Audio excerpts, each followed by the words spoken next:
Assalamualaikum warahmatullahi wabarakatuh.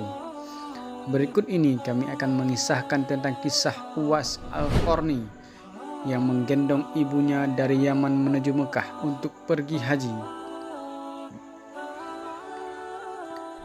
Dalam sebuah hadis yang diriwayatkan Muslim, Rasulullah Shallallahu Alaihi Wasallam bersabda bahwa sebaik-baiknya tabi'in atau pengikut adalah seorang laki-laki yang biasa dipanggil Uwais. Nama lengkapnya adalah Uwais Al-Qarni. Dia adalah seorang anak yatim yang tinggal bersama ibunya yang sudah tua dan lumpuh di Yaman. Uwais juga memiliki penyakit belang di tubuhnya. Uwais dan ibunya adalah keluarga fakir. Rasulullah Shallallahu Alaihi Wasallam sempat berpesan kepada Umar bin Khattab dan Ali bin Abi Thalib untuk mencari Uwais Al-Qarni. Carilah ia dan mintalah kepadanya agar memohon ampun untuk kalian, sabda Rasulullah Sallallahu Alaihi Wasallam seperti yang diriwayatkan dalam hadis Sahih Muslim. Siapa sebenarnya Uwais Al-Qarni sehingga begitu istimewa bagi Rasulullah? Dikutip dari buku Kisah Kehidupan Uwais Al-Qarni, Sang Penghuni Langit Kekasih Tuhan Semesta Alam, karya Muhammad van Dresta. Uwais Al-Qarni masuk Islam setelah mendengar seruan dari Nabi Muhammad Sallallahu Alaihi Wasallam dari Mekah.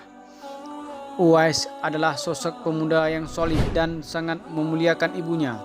Uwais senantiasa merawat dan memenuhi semua permintaan sang ibu. Pada suatu waktu, Uwais meminta izin kepada ibunya untuk berjumpa dengan Rasulullah Sallallahu Alaihi Wasallam yang saat itu berada di Madinah. Ibunya pun mengizinkan dan berpesan kepada Uwais Al-Qarni agar cepat pulang karena merasa sakit-sakitan. Sampai di Madinah, Uwais langsung menuju rumah Rasulullah Sallallahu Alaihi Wasallam.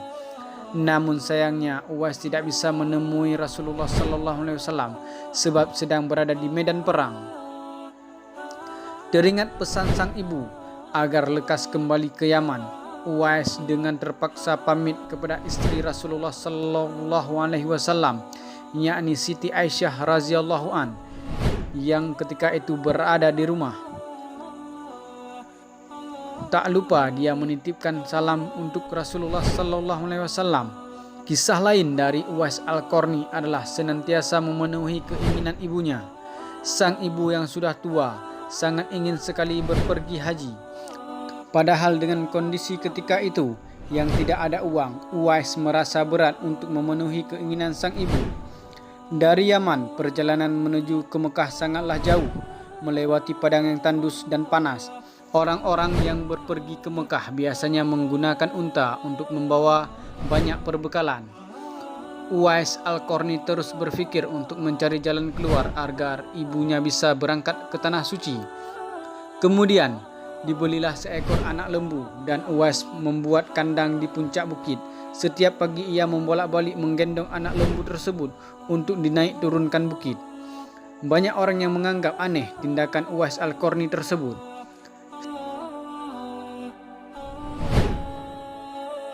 Setelah 8 bulan, berat lembu Uwais Al-Qarni telah mencapai 100 kg. Saat itu sudah tiba musim haji. Uwais merasa ototnya yang sudah kuat dan siap mengangkat beban berat. Dia pun menggendong sang ibu dari Yaman menuju ke Mekah untuk menunaikan ibadah haji. Di Tanah Suci, Uwais Al-Qarni dengan tegap menggendong ibunya, wukuf di Arafah dan tawaf di Ka'bah. Di depan Ka'bah, air mata sang ibu tumpah. Uwais pun berdoa, "Ya Allah, ampunilah dosa ibuku." "Bagaimana dengan dosamu?" tanya sang ibu yang heran karena Uwais tidak meminta dosanya diampuni. Uwais pun menjawab, "Dengan terampunnya dosa ibu, maka ibu akan masuk surga.